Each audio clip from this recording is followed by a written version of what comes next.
What the fuck is up, everybody? How's it going? Today, I come to you live, as promised, on Sunday at 5 p.m. with War Stories Sunday with Papa C. How's it going, everybody? Excellent. So, where'd we leave off last time, huh? You know, I enjoyed telling last week's story. Super happy with that. We got to kind of reminisce a little bit about going through the old jump school, little airborne action. Sorry, I'm doing a little bit of administrative stuff right now, but we're good. Let's just focus on this. How's that sound? We got some people up in the house right now. Hey, drop in the chat. Say what's up, guys. Let's see it. So, War Story Sunday, like I said, last week we left off. I finished up jump school, graduated on September 11th. It was pretty epic. I had a few questions from people throughout the week talking about that last episode, which is super cool. Talking about different types of parachutes and different stuff, and then asking about joining the military and certain things. And, you know, it's super cool to be able to kind of have that kind of interaction. So, you know, I appreciate that, guys. That's really cool. I appreciate you guys all stopping in here too, taking some time out of your Sunday. Oh, man. Jump school. Yeah, that shit was crazy. So, I finished up jump school in Fort Benning, Georgia. Got to head back to San Diego, California, back to Camp Pendleton. Checked back in with my unit with my jump wings on. Now things were well taken care of. So, got jump school out of the way. No wear and tear necessarily at that point in time. Nothing too terrible. Get back and we find out that our next training evolution, what's going to happen next is that 3-7, the infantry battalion that we are going to support, my team, Het C, that my team is going to support in Afghanistan, will actually be at Camp Pendleton soon enough. And this is going to be our first meet and greet. What's going to happen is we're going to go through this shoot house, and I'm going to talk about the shoot house because it was pretty cool stuff. Yeah, no worries, dude. What's up, Ben Jones?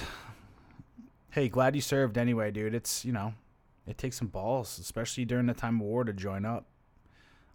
Sometimes the deployments don't line up for your best interest, and sometimes they do. You know, some people go and they deploy and they don't come home, and, you know, some people join and they get to keep all their body parts. So, super exciting because, you know, we have about a week until 3-7's about to come down to Camp Pendleton, so we get to kind of get all geared up. And I think what we start doing during that time frame is, you know, most of my team is back now. So before I told you that most people from my team were already out at different schools. I didn't really get to see everybody up to this point. I kind of knew names, I kind of knew faces, but I didn't know everybody. The great part was, you know, now, what's up, dude? Good to see you in the chat. Thanks for dropping in some comments. Hey, you know, as always, too, if you guys don't mind, please do share. And please do like this podcast. If you guys share and like at the same time, it's going to boost up the ratings in the algorithm. It's going to make me seen in a few more places. And then, obviously, anytime you share, really what it does is it opens up your network. It opens it up to people within your network to start to come over to this channel, view it, and then they subscribe, and then they tell more people about it. So this is just networking 101. I'd appreciate you guys doing that. That'd be fucking awesome. So my team is back. I'm back. I finally get to meet everybody on the team. We kind of get to sit down and finally do an official, hey, this is us. This is what we're going to start doing. And being a counter intel dude is completely different from anything that I've encountered up to this point in the Marine Corps. Being a counter intel collector, we have a higher budget. We work with far more equipment. We are obviously, like I talked about, we're given and granted far more schools, different types of schools. Yeah, and it's just crazy. I don't want to go into too much detail. I just don't want to give away too much. You know, this is open source now at this point in time, but I'm sure most of what I went through anyway is probably well already collected by other intel services and so forth. But the second we get checked in, meet back up with the team, find out what the status is, what our schedule is looking like, and how we need to go and do business. And then we start getting everything taken care of as far as checking things off the list of getting ready to deploy. And the first thing that we have to go do is we need to go and we need to draw out all of our team gear, which is insane. We get like pelican cases upon pelican cases of just different type of stuff to help you collect. Lots of cameras, GPSs, different things like that, computer systems that you have to set up with its own internet system and satellite system and stuff like that. So you have to go and you have to check all this stuff out, and then you have to start to inventory it all, and you have to learn the different, like you have to go through and serialize all this different stuff. So that's the first thing we go do is we go and we check out all our gear for our team. And then we got to start inventorying it all.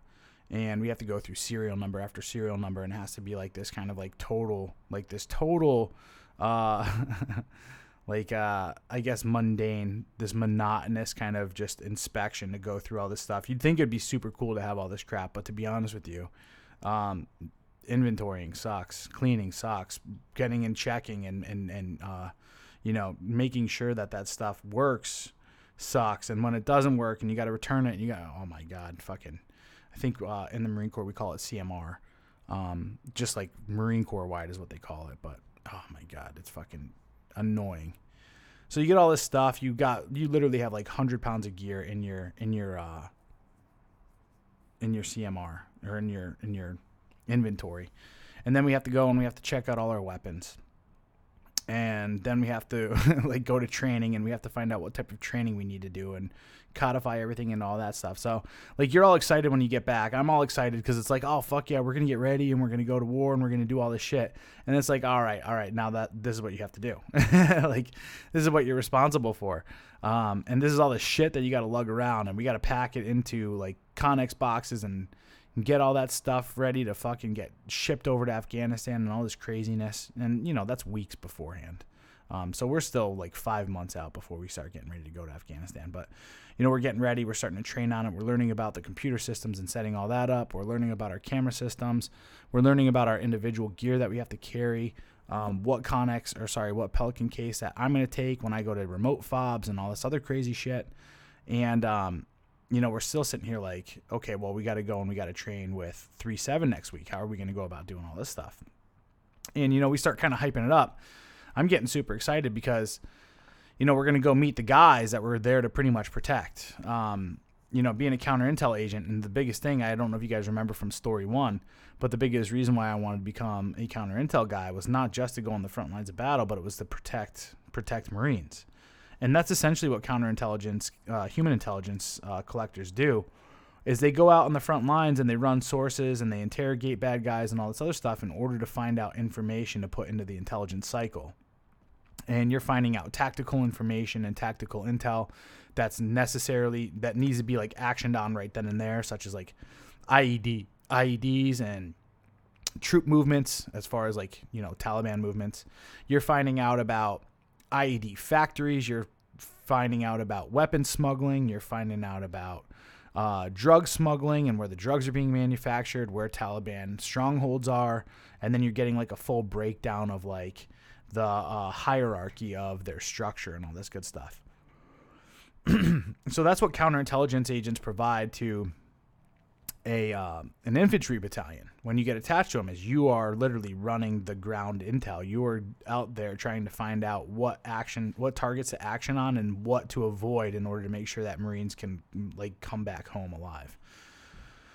So it's a big deal, big responsibility. But the problem is, most of these grunts, most of these people, most of these kids are young. And they only know one thing, and that's being an infantryman, right? That's like the thing about being an infantryman in the Marine Corps is we literally do have the best infantrymen. That's no joke, and that's because, sorry for Ben Jones. I know that you're Artie, right? But our infantrymen, Marine Corps infantrymen, are by far the best because of the amount of training they go into and the amount, like, it's just the mindset. And then we also prop up infantrymen as like the best in the Marine Corps, aside from, the 3 special people that I already talked about. So getting attached to an infantry battalion, getting attached to these guys, it's like, oh, you're a fucking attachment. Most of the people that attach to anything else, right, those are going to be like your engineers, which most engineers are actually pretty fucking badass, and we'll talk about that more. But sometimes you'll get like analysts attached, or you'll get some fucking scrubby ass kids that get attached, and they're just doo-doo, right? They're more of a hassle than they are a benefit to these battalions. So being an attachment kind of has a connotation to it. One, you're not infantry trained. Two, you're usually not hard, right? Like you're not hardened. So now they're having to kind of like teach you how to go on patrol, and they're teaching you like basic infantryman stuff. And, all these guys are doing is like, they've lived this. They've been doing it day in and day out for the last anywhere from 2 years to the last 6-7 years or whatever, especially, our Iraq veterans and stuff like that. So guys that have done quite a few pumps and that are higher up in the rank structure and so forth. So when they hear about getting an attachment, they usually like groan and moan. They're like, fuck, it's just more people, more gear, more shit that we're going to have to fucking take care of, and just more people we're going to have to babysit. So you kind of got to play it. You got to play, you got to either play like super cool guy, right? Like, hey, I know what I'm doing kind of deal. And, oh yeah, by the way, like I'm a super cool counter intel guy and all that good stuff. Or, you got to play it like, hey guys, I'm just here to support you and all this other stuff. So you got to figure out like what your in is, I guess, with them. And so, a week goes by and we go up to, I think it was like, was it San Mateo? I think it was up in San Mateo. Yeah. Where like 2-5 and 5th Battalion, or sorry, yeah, 5th Marine Regiment is at. And there's a super cool shoot house that's up there. And the cool part about the shoot house is it's all sesame based. So sesames, well, not all of it is sesame based, but the majority of it is sesame based. So sesames are, you put a different upper receiver on your different weapons platforms, and it has the ability to shoot the cartridge, but on the tip of the cartridge is a paintball, necessarily.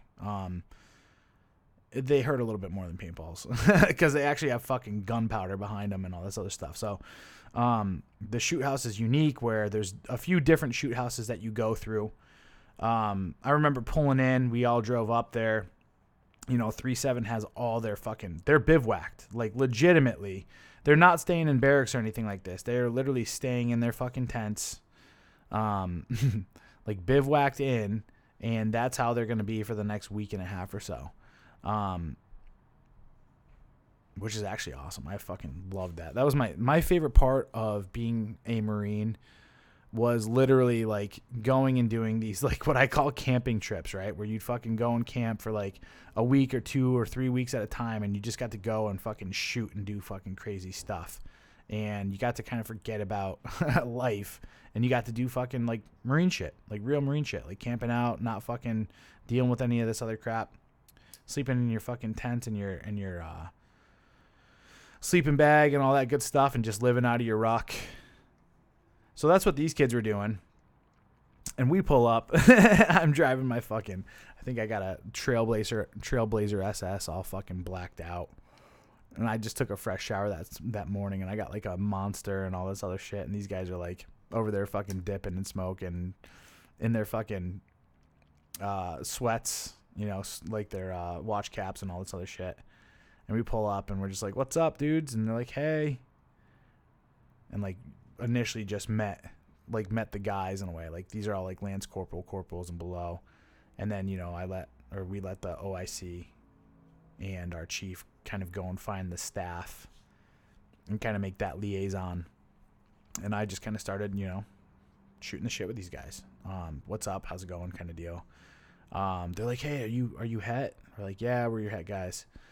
They're like, sick, fucking super cool. Like, oh my goodness, like talking and all this stuff and just kind of getting to know people. So like right off the bat, like initial response is all right. Just kind of being a dude, just being a dude with these guys. Those, oh man, 3-7, I fucking loved all of those dudes. And that was kind of like the first opening, the first meeting, kind of sealed the deal in there as well. We ended up getting formed up, threw on all our gear, got thrown in there, and we kind of did like a little brief of what was going to happen that day. We were going to go through the actual no kidding shoot house portion of it, which is like this is fucking so epic too. It's literally a Hollywood set. I forgot the name of this shoot house too. I'm sure you could look it up, but I know a few people that work there, and I just can't remember the name of it. But this shoot house is in like a warehouse, and they've sectioned the warehouse off. And they've turned it into like a Hollywood set where, you know, they have hired people, actors that are playing, you know, Afghans, and it's like a town inside of this warehouse, where you go on patrol, and there's like walls like you would see in Afghanistan. And there's like, the fuck do they call their churches and shit? Mosques. And there's like a marketplace, and there's fucking goats and shit in there, and like hay and all this other stuff. And you go through with your sesums, and you have your masks on and stuff like that, like paintball. And you go and you try to maneuver through. But of course, you know, this is simulating contact as well. So we set up, and the whole point is for us as counter intel guys to like be attached and integrate into the platoon with our interpreter, into the platoon or into the squad, with our interpreter. And we're going to go through, and we're going to try to, you know, talk and pacify and do pretty much what we do when we're on patrol. Like, identify threats, identify anything like that. As the guy with the interpreter, I'm the only guy with the interpreter. We're going and we're talking to the locals, and we're finding out more information, or we're just doing like, you know, like counterinsurgency operations, of where we're just talking and we're finding out the temperature of the climate, is what I like to call it. Where, you know, hey, what's going on today? How's everything going? Is there anything that we can kind of do for you? Are there any issues that we're kind of encountering at the moment? And then also seeing if anybody has any information, right? And then from there, that's how I'm able to garner leads, right? These kind of cold leads into warm leads. Like, hey, some people might come up to me and be like, hey, yeah, I got some information. I saw some people putting an IED in the ground over there, or, you know, this is going on, or, you know, there's Taliban movements that are coming through, and right now they're smuggling weapons through the mosque and all this other shit. So that's kind of like what we're starting to figure out, is how do we blend into the squads? How do we blend into the platoons? How do we utilize our interpreters, and how do we make it so that, you know, these guys as infantrymen are kind of like protecting and allowing us to kind of come in and making sure that we're a priority, but also not the major priority as well. So there's a dance that needs to be played there. And the shoot house was like ideal for it. And, you know, as a green collector, as someone who hasn't done this stuff yet, and a lot of these kids too are green infantrymen who haven't actually been on patrol. So we're still, we've prac apped our stuff so far. Like, these guys have gone through plenty of shoot houses before, just as an infantryman, but lacking the actual intel driven, driving the mission. And then we've gone through it before, where our squads were counter intel guys before and all this other stuff. So we understand, you know, how it is and how to protect, and we've kind of worked with people together as well, so that we're a priority. So like the first go around, I think we have like 2 squads that are going out, and I'm the sole counter intel. Or no, we have 2 intel collectors. One guy's with one squad, I'm with another squad, but we're all kind of like working together to go through the shoot house in this village. And we start to see, like, we're walking through, and the front of the squad starts to go around the corner, and then we kind of get pulled away from, because we're talking to these other people, and it kind of turned into like chaos real quick. And then once the chaos started to happen, we started to get separated. That's when the Taliban actually started to like isolate us and corner us and all this other shit. And we didn't know who's Taliban and who wasn't. And all of a sudden, like a fucking RPG, it's super cool. The RPGs that they have there, they're attached to like these wires, right? And they fire an RPG, and it goes down this wire, and it hits like a hay bale or whatever, and like explodes. And it's like literal fucking like Hollywood effects right there in front of you. And there's like smoke, and, then all of a sudden we start getting pop shots from different people down an alleyway, and then all of a sudden, like, we totally get separated, and you got to go into like infantry mode at that time, and you got to cling on to, one squad, one element, and move, shoot, and communicate with those guys. It was fucking crazy. Like, the first go around was not good. And that's what we had to like hot wash afterwards, is like, we had to sit there and we had to say, hey, like, the big thing right now is this, like, we're kind of, although we're not leading the squad, we have to communicate with the squad leaders and realize that, the collection of information is really the key factor here. And we need to figure out a way to like cordon and stay settled and not wander, and make sure that your attachments, right, us being the attachment, it's easy for them to forget about us. So like the first half of the squad went off on their own down a different way, kind of like going and trying to pursue what they thought was a lead, and they left the other half of us behind. And then the kids that were watching us were like, oh shit, I got to get back with my squad, right? But then they're like, I'm going to leave this guy behind. It was fucking crazy. And then, we got ambushed and all this other crazy shit. So that was a big time learning lesson. And we got to kind of really bond in that, where afterwards we got, like I said, we got the hot wash and talk about those things. And then at that point in time, we got to really hone in on how to integrate. And it was cool because, before that, those kids, like I said, were just infantry focused. Before that, they thought, this is just the only job I got to do. I just got to go out there and look for bad guys, kind of thing. But then they never trained with a counter intel guy who was actually the one there trying to find out how to lead the squad in a way through information gathering. So that was fun. And we got to, kind of hang out with them for the rest of the week. Obviously we didn't camp out with those guys. We lived there. So got to go home and come back. And then we got to go through outside villages that weren't like, they weren't a Hollywood set, but they were like Connex containers where you go and do modern urban warfare training kind of thing. Something like that, I think, is what it comes down to. Mount training. Same thing with Sesam still, or with blanks, and then go and do kind of the same thing as well. And now we're dealing with multi-level buildings and, doing hard knock, cordon search type of stuff. And, as that kind of went on, it got a lot better and we started working together a lot better. And then you got to know the guys, and that was the downfall of it too, as well, is like I worked with each one of the companies throughout the week. So I think I got to work with India, Lima, and Kilo. And you kind of started like to realize which one was the better company, and which company you kind of jived with better, and which platoon sergeant you wanted to work with more, and which platoon commander you wanted to work with more, and all this other stuff. So like we get back to the team house, us counter intel dudes. What's up, bud? Hey boy, come here. You want to say hi? Oh, look at this guy. Look at this guy. Chance is making his debut on War Story Sunday. What's up, pup? Yeah. Huh. Good boy. So we get back to the team house, and I'm like, I think I wanted to be with Lima super bad. I shouldn't say fell in love, but whatever. Like those kids were fucking awesome, and they had some super cool dudes within that company. I think I really liked their platoon sergeant a lot. I think that was Staff Sergeant Gant at the time. It was Staff Sergeant Gant with Lima. So I'm like, I want Lima. I want to be with Lima. And then some other guy on my team's like, no, I want to be with Lima.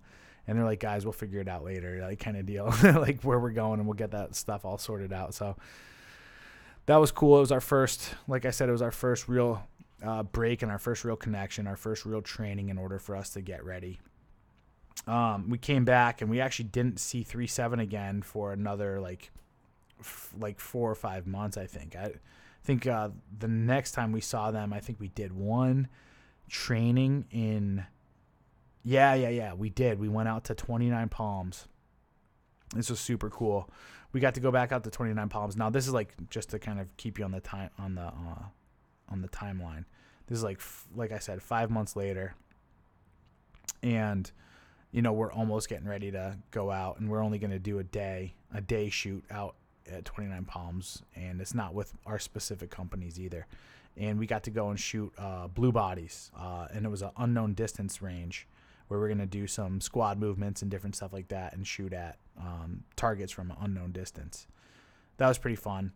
And then I think maybe we went out one more time, and that was in order to go, no kidding, to the regiment, and I think we needed to like check out some gear or something like that, do a few different things with those guys through their company, or sorry, through their battalion. I forgot what we needed to get.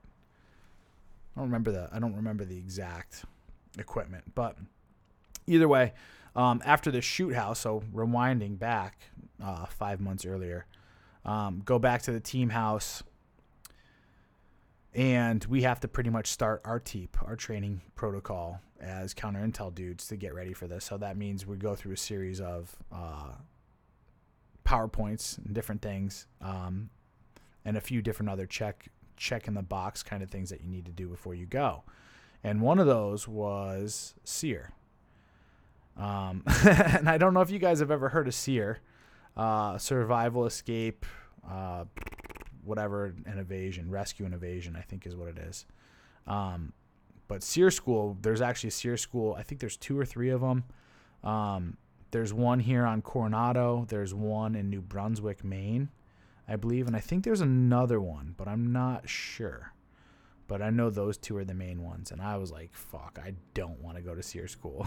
Like, one of my big things in life is I fucking hate being hungry. I hate starving. I hate when people fucking deny me food, as strange as that sounds. And then I also hate being fucking cramped into small confined spaces. Like, I'm not going to volunteer my ass to go do any of that shit. Like, if the time ever came where I had to fucking do it, all right, cool. Like, in real life. But I don't need to practice for that shit, right? So the cool thing was we actually had a mobile trainer come to the company because we had so many people. We had so many people that needed to go to SEER, and we just couldn't get the slots.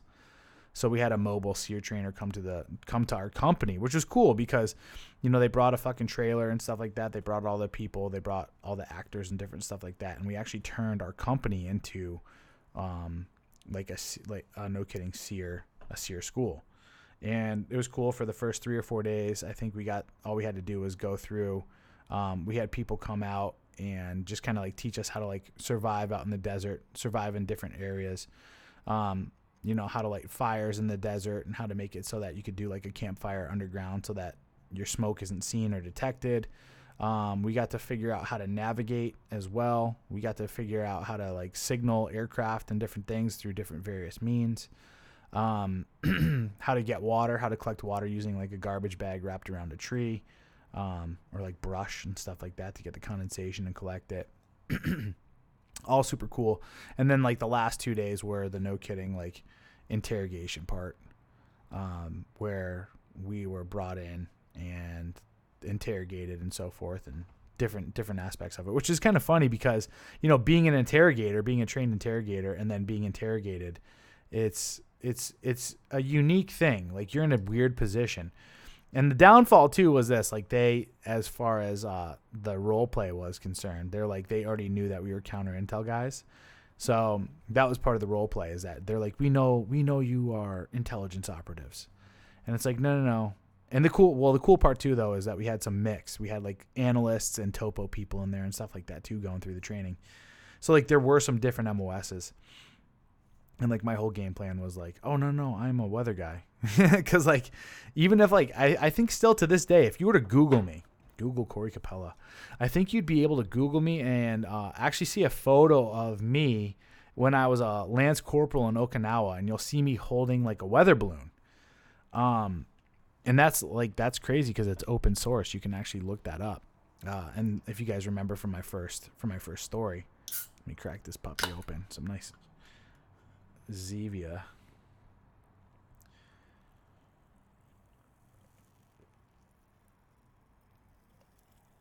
Oh man, bueno.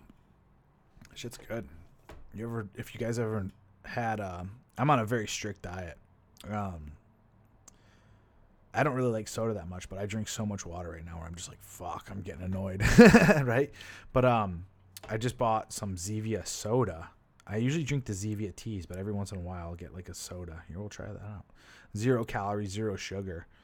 It actually tastes pretty good. It's not terrible. So yeah, if you guys look me up on the Googles, I think you might actually be able to pull up a photo, like I said, of me doing some weather training back in the day. It was pretty funny. I was a fucking meatball back then. So that was my plan, was to just be like, listen, I'm a weather guy. I'm with these guys because I fucking deliver the weather. That's all I know. Which is probably one of the stupidest things to do, but I don't know. Who knows? Who cares?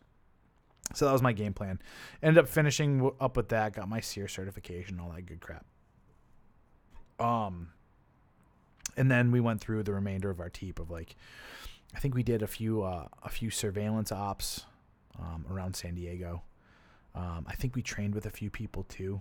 Did some live ops with that. And then obviously you have to go through your shooting stuff. The cool part about being a counter intel guy, usually I think you have to be a staff sergeant in the Marine Corps in order for you to start shooting on the pistol range. But as a counter intel guy, because we go and we do a lot of covert operation, well, I shouldn't say covert. Clandestine, I think, is the proper term you're supposed to use, because covert ops, you have to be fucking ASOC 1 or 2 or something. But, you know, sometimes we're going and we're doing some clandestine shit. It's also well known, you know, counter intel guys, what we kind of tend to do is we pretend, even though we don't say we are, but we pretend to be officers in the military, because that gains and garners more respect, especially when you're dealing with foreign military. They obviously want to be talking to the officers. So in order to get kind of in with those guys, you want them to believe that you are an officer, which, I mean, the signals that we give is obviously you carry a pistol, and that's kind of a well-known kind of tradition in most militaries, is that officers are the one that carry the pistols. So there's that, and then we have an interpreter, and then, you know, the general majority of people like kiss our ass and don't address us by rank. So there's special privileges of being a counter intel dude. So we kind of present that. So we got to go through pistol training. We got to do a fucking pretty cool concealed carry course, and learn how to actually, like, no kidding, shoot. We use the M9 in the Marine Corps for our pistols, for our service pistols, which is a Beretta 9mm. It is fucking garbage doo-doo. Seriously, it's fucking, I hate that pistol. It's funny because I actually have it tattooed on me.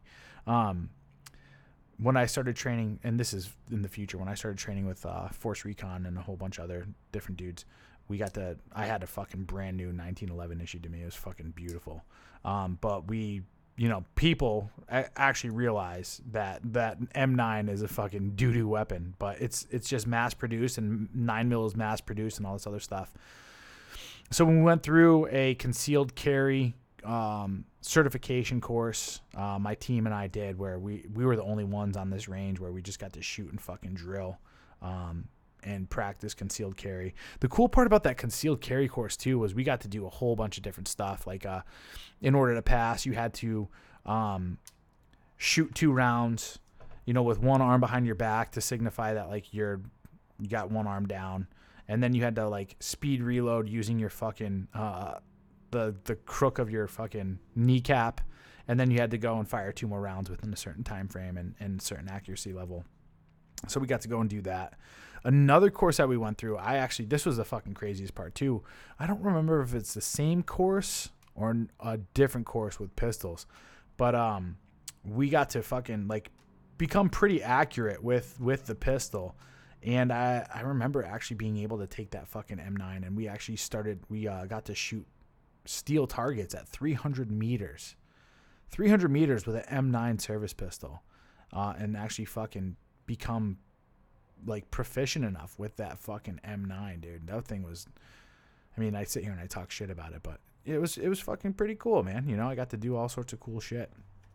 Obviously, I got an M4 issued to me as well, so we got to go through different types of assault courses with that and get some really cool CQB training. What else did we have to do to gear up for Afghanistan? Like I said, we went out, and towards the end, what we ended up doing, like I said, about 5 months later, we ended up going out to 29 Palms and doing unknown distance course. That was crazy. I've never had any type of training like that before, and I think that was by far one of the best trainers that we ever had. We had these interactive blue bodies that we call them. It's like a half torso. You look at it. It's like, you know that fucking punching bag that they've created now? It's a dude, right? It's half torso. He doesn't have arms or any of that stuff. It's the same thing, but these guys are like green and blue. That's why we call them blue bodies. And they actually had a sensor inside of them that would let you know if it was a hit or not, because it's unknown distance and you got to, you're not going to be able to tell if it was a hit. So, and then it gets to determine the amount of accuracy and different stuff. So we went out there, worked with 3.7 that way. And pretty much up to that point, we started getting ready to gear up to go to Afghanistan. Now, the few weeks beforehand and getting ready to go to Afghanistan, we kind of dropped off on any type of tactical training and really started to hone in more on, no kidding, intel collection and no kidding, like looking to the intel collection that was coming out of Afghanistan. Now, the thing you got to understand is up to this point, the majority of our forces that we had in Afghanistan were up in, was it Bagram? No, Kabul. Fucking retarded. In the green zone up in Kabul. And the majority of those people were all Air Force. And the big part of what was going on right now is we were plussing up our activity in Afghanistan, and the Marines were kind of leading the charge up to this point. 2 teams had gone out before us. I think the first team had left about a month and a half before our date to go out there. I want to say a month. It was a month. And then 2 weeks before that, or 2 weeks after that rather, the second team went, and then we were the next one to really go.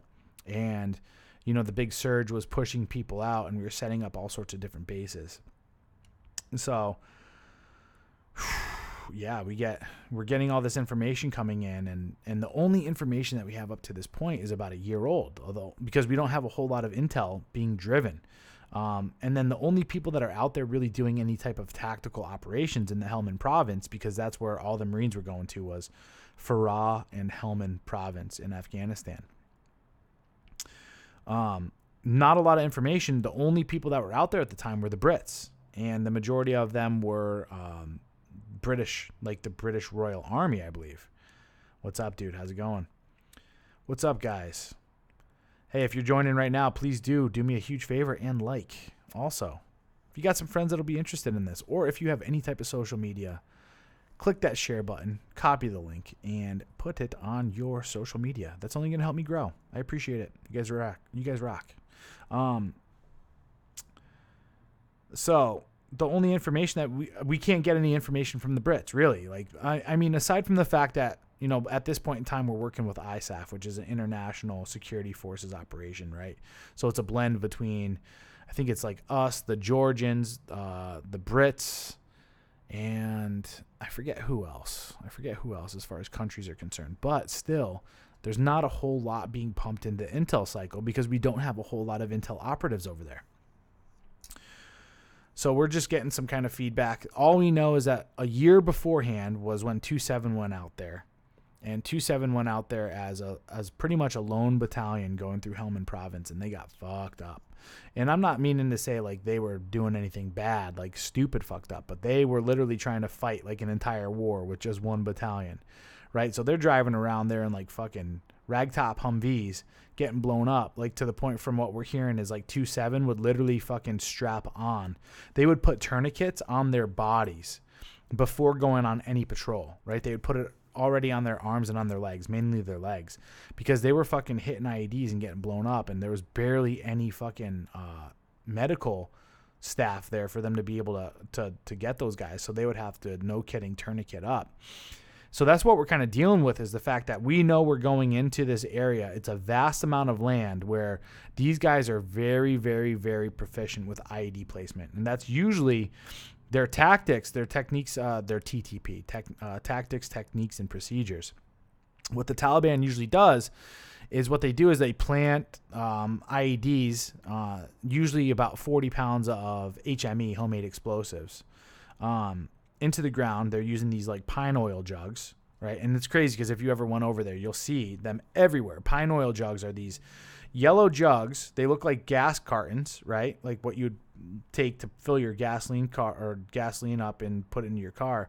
with like a big screw top or whatever, and they're all over the place. And that's what these guys are doing, and they're stuffing 40 pounds of HME with different types of exploding mechanisms. Some of them are remote, some of them are like pull, some of them are pressure plate. And I think the majority from what I saw was pressure plate out there. So that's what they were doing was, hey, thanks, man. Yeah, I love Dude Party. If you guys don't know, I do quite a bit of, I guess this is considered podcasting. Every Wednesday, I believe, I'm on live at 3 p.m. with John Fitch. John Fitch is a pretty famous UFC champ, UFC fighter. And we just pretty much talk about red pill stuff, talk about resurgence of masculinity. I also do another podcast with him at 9:30 on Saturdays. And then directly afterwards, I go on to Dude Party with Modern Life Dating. Modern Life John is what I call him. Modern Life Dating. If you haven't subscribed to Modern Life Dating, please do go over to Modern Life Dating after this and subscribe. We go live at 11 o'clock Pacific Standard. So 11 a.m. Pacific Standard. So all the times I gave you were all Pacific Standard. Anyway, yeah, go and check that out. Pretty cool stuff. We had a really good show this last weekend. It was super fun. Anyway, going back to the old Talibans, that's what they do is they would put all this stuff into these pine oil containers and set it up for however type of ambush they wanted to set up, because that's what would pretty much initiate an ambush. And the way that the Taliban like to set up their ambushes is what's known as an L-shaped ambush. Okay, so first and foremost, these guys, we're just going over TTPs. I'll tell you all about it when we actually get in country and we start fucking encountering this stuff, because it was fucking crazy.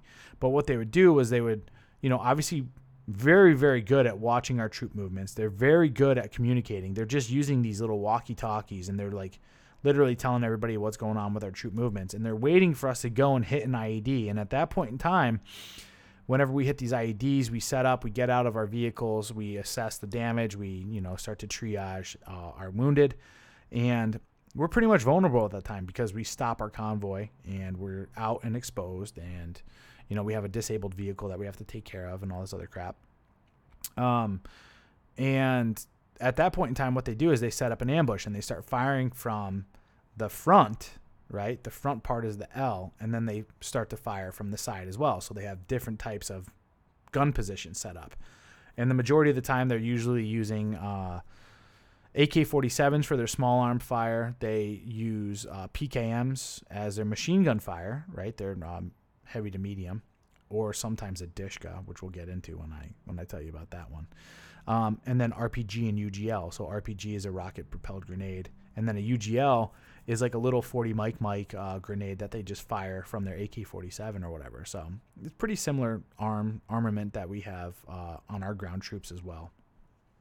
So that's kind of what they end up doing, and anywhere from 2 to 6 gun positions or something like that is usually what they hit, and they usually like to max out their max effective range. So they're with the AK-47 is 300 yards. With those PKMs, it's usually about. I mean, I've gotten engagement from like 1,000 meters before. It wasn't very effective, but those fucking guys, little fucking ninjas, sitting out there just firing away.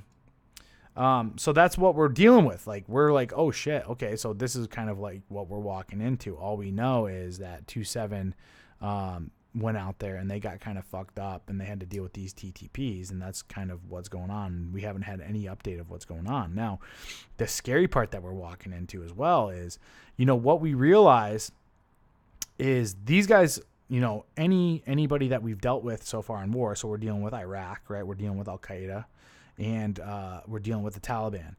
But in Iraq, what started to happen was we started to deal with some similar TTPs, and the silly part about what we started to do was we started to up armor our Humvees and roll out different types of vehicles like the MAT-V and the MRAP and all this other stuff, and throw chameleons and like all these new fucking types of gear onto these fucking like literally rolling tanks of vehicles.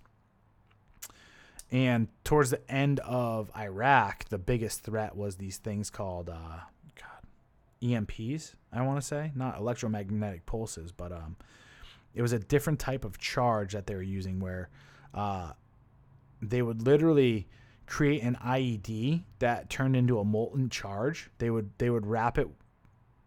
It was a directional charge, and what they would do was they would contain the blast somehow, some way that it would have to push through like this copper plate on the end of it, and the flash, the explosion would literally turn the copper into molten copper within a fraction of a second. And then that molten copper became the projectile. And the crazy part about that molten copper was it was fucking so effective that it could literally blast through like 4 inches of steel.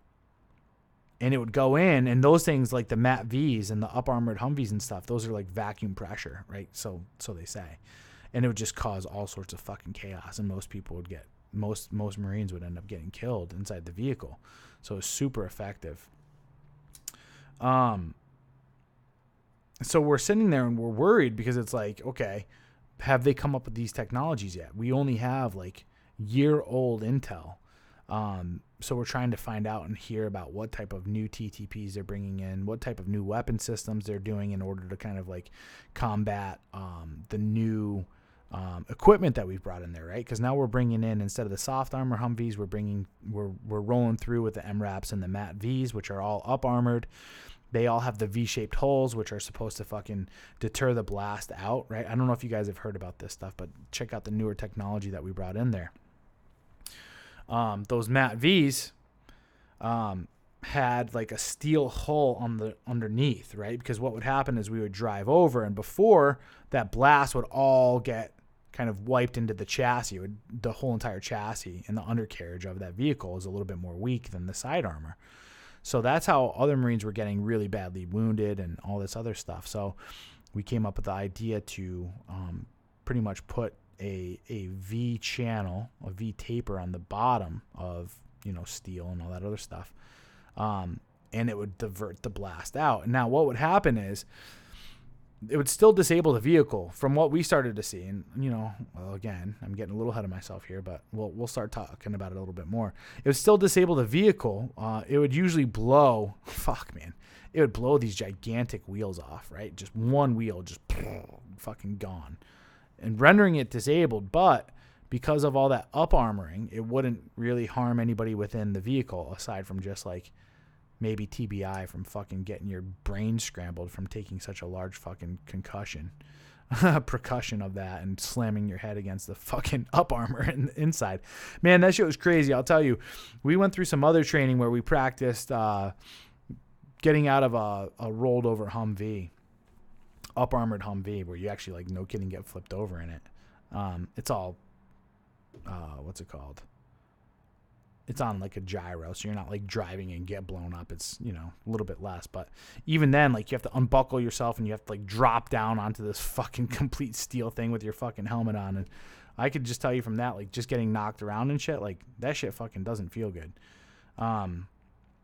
So I could only imagine slamming your head in that when you get blown up. Pretty crazy. So that's what we're dealing with. We don't have any clue what we're really walking into.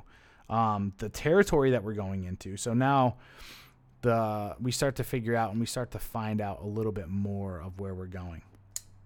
And I'm getting a little bit jealous, to be honest with you, because we sent out 2 teams already up to this point, and the biggest thing that's coming down the pike is the push into Marja. This is literally like right when I'm about to go out there, and I'm like, I want to be, like I said, I signed up. I want to be in the motherfucking action. What's up, dude? How you doing?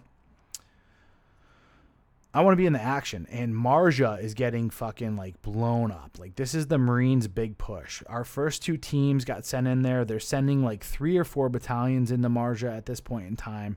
And then I'm getting pissed off because it's like, fuck, all these guys are going to Marja. Where are we going to go? Right? They sent the first 2 teams there. We're definitely not going to Marja now. They got enough collectors. They got enough battalions there. That's where everybody's going. And then we find out we're going to Farah province. Like, Farah province is like northwest of Helmand province, and it's like northwest of Marja, like by 100 clicks or so. It's outside of Delaram, and it's like 40. I don't know how far a fucking way it is. We got to look at the map and talk about this shit, but I'm not going to do that. Either way, it's in the middle of fucking nowhere. And that's what we find out is we're going out there here pretty soon, and we're going to go and we're going to replace, I forgot which battalion it was. But we start getting some information coming in from that team that's collecting out there. They were out on the East Coast. We get some information about what's going on out there, and there's nothing more than just like farmland. We're in the middle of nowhere. We're in like a desolate location that the Russians actually got fucked up back in the 1970s, right? But as of right now, there's very little troop movement going on. There's very little stuff going on. It's like middle of nowhere. And I'm fucking disappointed. I'm like, fuck. And I'm sure 3-7 is too. I haven't met with these guys yet because we're getting ready to go out there. But, you know, the information that's coming in is like, you're going out there and there's not a whole lot going on. But you are the middle ground between the Taliban coming in from the northwest. Because obviously, you know, all these people were bringing in different types of fighters. The Chechens, who else did we have coming in? I want to say there were a bunch of Turk fighters that were coming in as well, maybe even some Kurds. That's what we were kind of dealing with, was like the threat of different types of fighters and different types of supply chains coming in, but it wasn't that big of a supply chain. So either way, that's the information we have that starts coming in. I'm not getting really excited about this deployment because like Marja is the big push. Marja is like the push into Baghdad of Iraq. Like that's how it's being touted. Like Marja is on the front cover of the Marine Corps Times. Everyone's talking about it now. This is like the big fucking deal. And I'm going out to goddamn Farah province in the middle of fucking nowhere. And I'm just like, fuck. This sucks. Like I want to be in Marja, goddammit, right? Or even like Nowzad, that's just like right outside of Marja. There's a whole bunch of reporting coming in from there. Lashkar Gah, all these marketplaces that are over there. And we're going literally in the middle of fucking nowhere. We're like the farthest fucking west, and we're not even in Helmand province at this point in time. Well, this is what we're hearing at least. You know, things could change. Different types of shit could happen. So, this is like a week and a half too before we're getting ready to deploy. And I'm just like, fuck, this sucks. And this is something I'm going to have to talk about a little bit further as we go forward, because now we're getting ready to go to war. And that's kind of like my mindset, right? I'm like, God damn it. Like, I want to fucking be in the shit. I want to be in the shit. This is what I fucking signed up for. This is what I did all this training for. I want to do all this crazy crap. And now I'm going to the middle of fucking nowhere, and I'm going to go and babysit and do all this other shit. So, not too excited. But I'm going to tell you one thing, because I'm going to wrap it up here as far as the story time is concerned. Let's have a chat about what ends up happening in the future. Because I'm sure I don't want you guys to like check back in next week and be like, oh, okay, Corey's just going to deploy to this one spot and there's nothing going on. It was a good place to start off, but things rapidly changed when I got out there. And that's the crazy part about my deployment, is my deployment fucking turned into, I'm telling you, we're probably going to talk about this one deployment for the next 5 weeks or so. That's how much shit happened and how many fucking stories came out of that, or maybe even further than 5 weeks. So next week we're going to start off with landing in Afghanistan and how life was there, how it was kind of a fucking complete and utter change, and how different it was from Iraq and stuff too. So let's call it there for right now. I need to eat some food. I'm going to go on another webinar as well and help some dudes out. Again. So, gentlemen, my job in life right now, the reason why I tell these war stories is, one, I think it's fucking, for me, you know, it's a little bit cathartic. But, you know, I had a friend of mine kind of pull me aside recently. He's like, dude, why are you not telling the stories of when you were in the military? And I was like, you know, like, I don't know, dude. You know what I mean? Like, I just don't want to gaslight. I don't want to, you know what I mean? Like, I don't know, just whatever. He's like, dude, no, you gotta tell people this story. Like, these stories, like, these things are super unique. They're unique to you. They're a part of you. It gives insight to who you are, and it kind of teaches some lessons. Like, there's people out there that wish they had joined and want to hear some of this stuff. Like, you should start telling them that. I was like, I know, but what I'm really trying to do is like help men become men. He's like, how is that not helping men become men? I was like, damn, you're kind of fucking right. So that's why I do this right now. And I want to pitch to you guys this because this is kind of something that's new and it's near and dear to my heart. It's the direction that I want to help out with, helping build men into men. It's the War Tribe. I started a men's group, an online community right now. It's a forum-based. There's a small membership that you got to pay. I mean, anyone's got to pay any type of membership in order to be part of a fucking tribe, whether it be skin in the game or blood or fucking going and dying, right? So go to thewartribe.com right now and become a member. Right now we have a few people that are just having some awesome conversations in there. I have it broken down as a means for you to be able to kind of help, as a means for you to, no kidding, have the conversation about where you're falling short and get the feedback that you need, on top of me just writing some crazy shit in there too of, how you can build yourself into the best version of yourself right now. If you guys don't realize, we're in the midst of a culture war.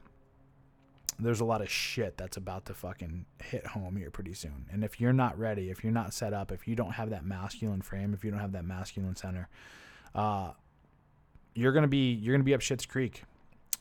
So you got to do what you got to do right now to get uncomfortable and turn yourself into the best version of you possible. And I believe that the War Tribe is the means for, it's at least the beginning. It's at least the initiation for you to really start to launch down that direction. So do go over to thewartribe.com right now. Also, as I said previously, if you're getting anything out of this stuff, if you're getting anything out of all the other content that I post up on this YouTube channel, do not be afraid to hit that fucking share button, man, and put it to your social media. Honestly, if you're liking what I'm doing and you think this is going to help other people, fucking share it. Let's go. Let's get this thing going. Let's start it. Let's get it going, honestly. Let's create the fucking groups of men that we want to be around, and let's fucking recruit people into this shit. I know that sounds like a fucking cult or whatever, but god damn it. We need to fight back. We need to fucking start doing it. Women are really, really good at fucking getting together and building their networks and supporting one another by pulling out their fucking little wallet in their pocketbook and just pissing away fucking men's money. You guys need to start investing in this shit as well. You got to. We got to build up the community. We got to do it. So, with that said, as I said earlier, if you guys want to hear more, obviously join me again next Sunday for War Stories Sunday at 5 p.m. Pacific Standard Time. Or if you want to follow and check out any of the other stuff that I do, Wednesday at 3 p.m. with John Fitch, Red Pill Smash Bros. Saturday mornings at 9:30 Pacific Standard Time, Red Pill Smash Bros. Again with John Fitch. Or Dude Party on Modern Life Dating at 11 Pacific Standard. That's 11 a.m. Pacific Standard. With that said, any questions at any point in time, please do go to my Instagram or my Twitter, and you can DM me there at Corey Capella, CoreyCapella. Until next time, gents, see you.